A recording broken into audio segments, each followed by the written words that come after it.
tempat yang sudah ditentukan. Kalau lewat, bayar dam. Nah, kalau i'tikaf niatnya di mana? Di pintu mau masuk masjid. Kalau mau masuk Masjid Nabawi dari Babus Salam, laki-laki, perempuan tak bisa masuk dari Babus Salam. Ada tiang sebelah kiri. Di tiang itu dulu zaman kami masih kuliah dulu, di tiang itu tulisannya Nawaitul i'tikaf fi hadzal masjid. Nawaitul i'tikaf. Sekarang saya lihat tulisannya udah berubah, diganti. Tulisannya La ilaha illallah. Kenapa? Karena mereka tidak setuju melafazkan niat di pintu masjid. Tapi foto yang lama ada saya simpan. Nah, jadi niatnya pas mau masuk itu tuh Nawaitul i'tikaf, saya berniat i'tikaf. Tadi saya nggak ada niat Pak Ustaz. Pas sudah di dalam masjid ternyata wah kayaknya lama nih. Niat di situ. Nawaitul i'tikaf fi hadzal masjid. Saya berniat i'tikaf di dalam masjid ini. Maka terhitung i'tikafnya sejak berniat. Karena sesuatu itu dinilai dari niat. Innamal a'malu binniyat wa innamal likulli imri'in ma nawa. Faman kanat hijratuhu ila Allah wa rasulih fa hijratuhu ila Allah wa rasulih. Faman kanat hijratuhu ila dunya yusibuha. Kalau niatnya cuma duduk-duduk, ia tidak dapat pahala i'tikaf. Apakah niat itu yang di mulut itu atau di hati? Mahallun niyati al-qalbu, kata Imam As-Suyuti dalam Al-Ashbah wan Nazair. Tempat niat itu di hati. Adapun dilafalkan di mulut itu hanya untuk menguatkan hati. Bagi yang sudah kuat di hati, ya nggak perlu lagi diucapkan di mulut. Bagi yang ragu-ragu, untuk mengusir raddil waswasah, untuk menolak ragu-ragu, itu maka diniatkannya Nawaitul i'tikaf fi hadzal masjid lillahi ta'ala. Kalau udah nggak ragu-ragu, ngapain diucapkan? Bapak yang disuruh istrinya ucapkan I love you, itu kan bagi yang ragu-ragu. Kalau nggak ragu, wallahu a'lam. Jazakumullah khair, Tuan Guru tuh ya, Bapak Ibu ya, kalau mengucapin I love you katanya yang ragu-ragu. Ya, dari bapak-bapaknya silakan. Oh ya, itu yang dipakai batik biru. Tadi mic-nya punten ada di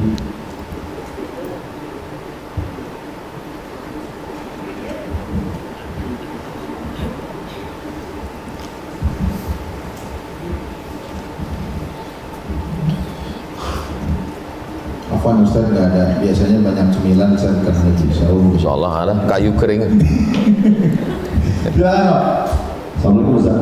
Waalaikumsalam warahmatullahi wabarakatuh. Mengenai i'tikaf tadi sempat diterangkan Ustaz bagaimana Rasulullah menjalankan i'tikaf, karena yang penjelasannya sudah sangat jelas. Intinya Rasulullah itu khawatir kalau keluar dari masjid i'tikafnya batal. Yang kemudian tadi mazhab Syafi'i lebih panjang daripada rukuk juga dikatakan i'tikaf. Apakah perbedaan ini sengaja diungkapkan oleh ulama atau ada teori apa Ustaz sehingga kok sampai keluar seperti itu hukumnya? Jadi seolah-olah beda gitu Ustaz. Saya yakin para ulama sebenarnya ada tujuannya untuk mengungkapkan itu.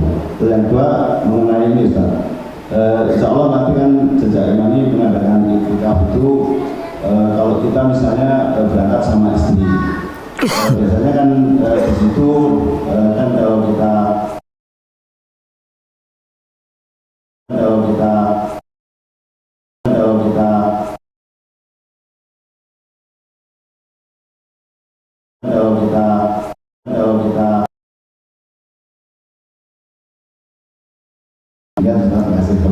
Waalaikumsalam warahmatullahi wabarakatuh.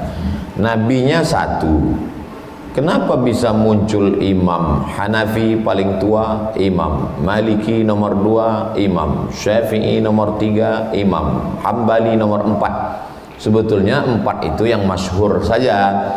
Banyak lagi yang tidak masyhur. Imam Ibnu Abi Layla, Imam Sufyan Ats-Tsauri, Imam Sufyan Ibnu Uyainah, Imam Al-Auza'i, Imam Al-Laits, Ibnu Sa'ad. Banyak sekali para imam mazhab, tapi murid-muridnya tidak membukukan, maka tidak populer. Kenapa Imam Syafi'i mengatakan sejenak, sebentar saja sudah dianggap iktikaf? Karena Imam Syafi'i melihat berdiam diri itu sudah dianggap iktikaf. Kenapa Imam Malik begitu ketat? Karena Imam Malik berijtihad. Menurut Imam Malik, menyatukan siang dan malam dalam keadaan puasa baru iktikaf. Karena dia melihat Nabi beriktikaf itu di 10 terakhir. Likulli ra'sin ra'yun. Setiap kepala ini beda pendapatnya. Kenapa mereka berijtihad? Karena Nabi nggak ada ngomong.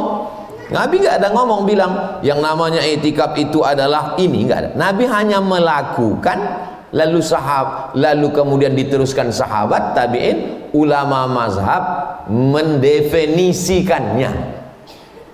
Saya nggak setuju dengan Imam Syafi'i, nggak setuju dengan Imam Maliki, Pak Ustaz. Berarti kita imam kelima. Nah, itu. Nah, jadi kalau saya yang paling selamat ikut imam mazhab, saya ikut Imam Syafi'i. Apakah kalau ikut Imam Maliki sesat? Kalau ikut Imam Malikinya sesat, berarti salahlah saya. Saya 2 tahun belajar di Maghribi, itu Imam Maliki semua. Di Maroko itu guru-guru kami nggak ada mazhab Syafi'i, Maliki semua guru-guru saya. Nah, itu jadi silakan ikut pendapat imam manapun selama masih ahlus sunnah wal jamaah. Hanafi, Maliki, Syafi'i, Hambali, keempat-empatnya ahlus sunnah wal jamaah. Nah, apa makna wala tubashiruhunna wa antum akifuna fil masajid? Jangan kamu berhubungan ketika sedang iktikaf. Siapa yang berhubungan maka iktikafnya batal. Begini, ada orang bernazar iktikaf 10 hari 10 malam. Saya iktikaf 10 hari 10 malam nyambung, nggak putus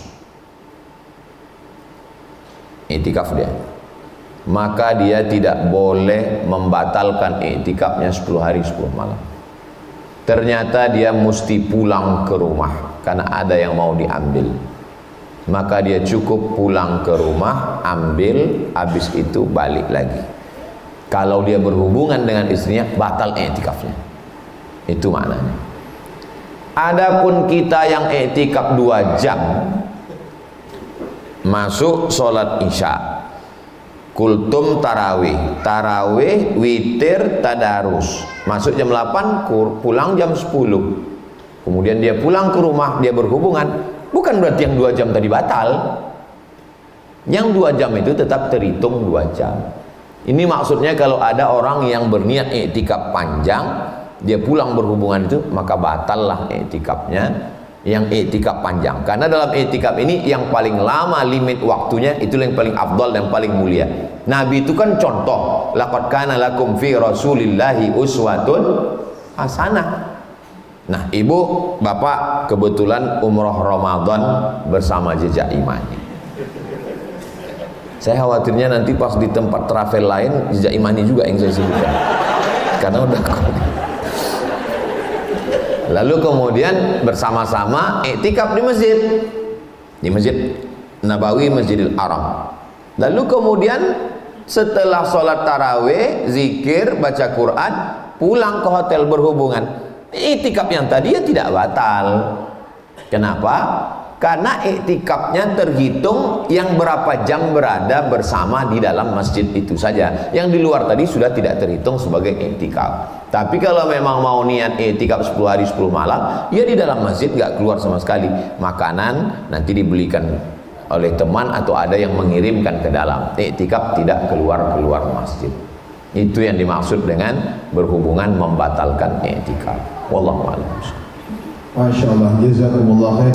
Terakhir mungkin yang di atas, ada nih mbaknya, boleh? Ya. Singkat, padat, akurat. Assalamualaikum warahmatullahi wabarakatuh. Waalaikumsalam. Perkenalkan, nama saya Wana Niska. Ustaz, saya mau menanyakan soal yang tadi khatam Quran. Boleh nggak, saya sempat lihat ada orang yang sambil sholat itu pegang Al-Quran sambil membaca ayat-ayat panjang nih, karena biasanya saya kalau sholat itu yang hafal tuh masih surat-surat pendek, dan itu boleh nggak Ustaz dilakukan? Kemudian pada saat kita ingin menghatamkan Quran tadi lebih cepat sambil mendengarkan murotal dan kemudian kita juga sambil melihat bacaan yang ada di Al-Quran, itu juga boleh atau tidak Ustaz? Terima kasih. Membaca Al-Quran di dalam sholat dengan melihat mushaf diriwayatkan dari Sayyidatuna Aisyah. Dia punya maula sahaya laki-laki menjadi imam melihat mushaf dalam sholat sunat, bukan sholat wajib. Apakah lembarannya itu dibuat di depan? ICMI, Ikatan Cendekiawan Muslim Indonesia, membuat pelatihan imam. Setiap imam yang ikut pelatihan itu diberikan Quran besar beserta dengan mejanya di depan. Jadi sholat melihat Bismillahirrahmanirrahim, Alif Lam Mim. Teknisnya bisa pakai meja atau melihat mushaf melalui Quran digital. Lihat, tapi usahakan supaya dinonaktifkan dulu. Khawatir nanti ada masuk telepon dari tagihan dari Jejak Imani. Mohon maaf, sedang terawih, batal. Nah, jadi melihat itu, kalau ada nanti yang nanya, tadi saya lihat dia sholat kok ngelihat, itu dalilnya perbuatan sahabat Sayyidatuna Aisyah jadi makmum. Kalau memang perbuatan itu mungkar, tidak mungkin Aisyah diam, pasti dia akan melarang. Itu menunjukkan perbuatan itu boleh bagi kita yang memegang, supaya jangan terlalu banyak gerak. Nah, ini tentang melihat mushaf.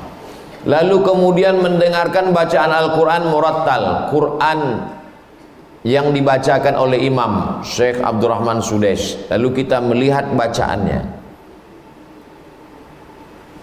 Atau ketika imam membaca Al-Quran, membaca ayat di depan, kita melihat, imam tidak perlu kita simak, tidak perlu kita menjadi pendengar yang membetulkan bacaan dia, karena yang membetulkan bacaan imam itu adalah makmum yang berdiri di belakang imam. Cukup dia saja. Nah, jadi kalau kita tidak bukan menjadi imam konsul, kita tidak perlu melihat itu. Jadi cukup imam yang di belakang. Makanya nanti kalau kita sholat, jangan petantang-petenteng langsung berdiri di belakang imam.